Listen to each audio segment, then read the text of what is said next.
जनता की मांग सिर्फ यही है कि वहाँ मॉक पोल किया जाए बैलेट पेपर से। मॉक पोल से कुछ बदलने वाला नहीं है, ना सरकार के जो नतीजे या ईवीएम ने दिया हुआ मैंडेट है वो बदलने वाला है, ना सीईसी ने दिया हुआ मैंडेट बदलने वाला है। लेकिन ये तो पता चलेगा कि सत्य क्या है।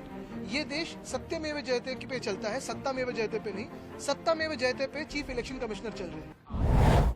आता लोकसभेचे 31 खासदार निवडून आले महाविकास आघाडीचे, मग ते महाविकास आघाडीचे 31 खासदार निवडून त्यांनी राजीनामे दिले पाहिजे ना।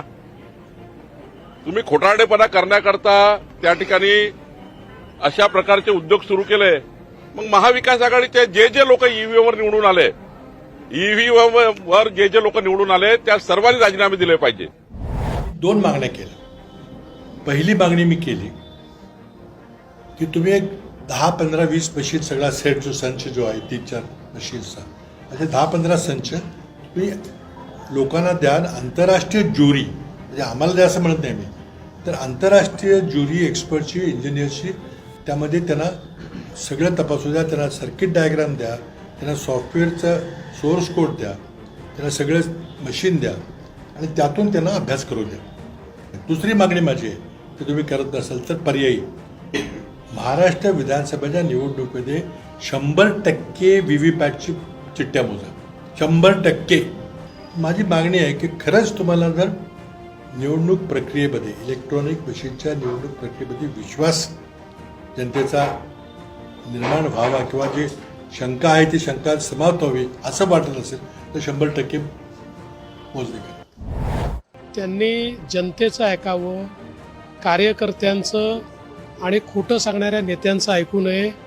शरद पवार साहेब हे अतिशय ज्येष्ठ नेते आहेत, त्यांच्याकडनं ही अपेक्षा आहे की त्यांनी झालेला पराभव स्वीकारला पाहिजे, जनतेचं जे मत आहे ते स्वीकारलं पाहिजे।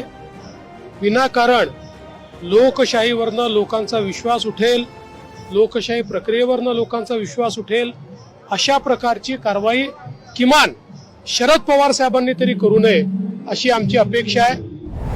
मार्कडवाडीमध्ये ज्या लोकांनी ही जर निवडणूक स्वच्छपणे, पारदर्शकपणे आणि लोकांनी दिलेला जो मतदान आहे त्याप्रमाणे जर हे सरकार आलं असतं तर मार्कडवाडीमध्ये जो काही विषय गावकऱ्यांनी घेतलेला आहे त्याला विरोध करायचं काही कारण नव्हतं। पण त्याला विरोध करायचं म्हणजेच की आपलं पितळ उघडं पडू नये, कदाचित हा संशय यामधून निर्माण होऊ शकतो। आणि मार्कडवाडीमध्ये आलेले लोक कोण आहेत? पवार साहेबांचे कार्यकर्ते आहेत। जनता कुठे आहे? जनतेने तर विधानसभेला दाखवून दिलं की लोकसभेचा खोटारडेपणा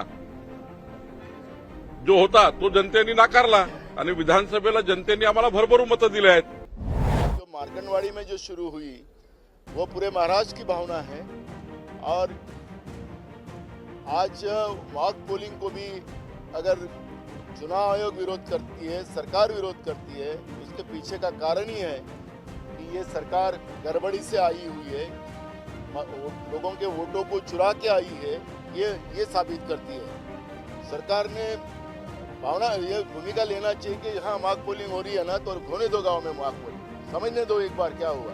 ये सरकार का काम था, लेकिन सरकार पुलिस के माध्यम से उनके बूथ कैप्चरिंग कर रही है। अभी झारखंड में चुनाव हुआ, प्रियंका गांधी जी का चुनाव हुआ, कई लोगों का चुनाव हुआ, ये इधर का नांदेड़ बाई इलेक्शन का चुनाव हो गया, उसमें भी कांग्रेस की जीत हुई है।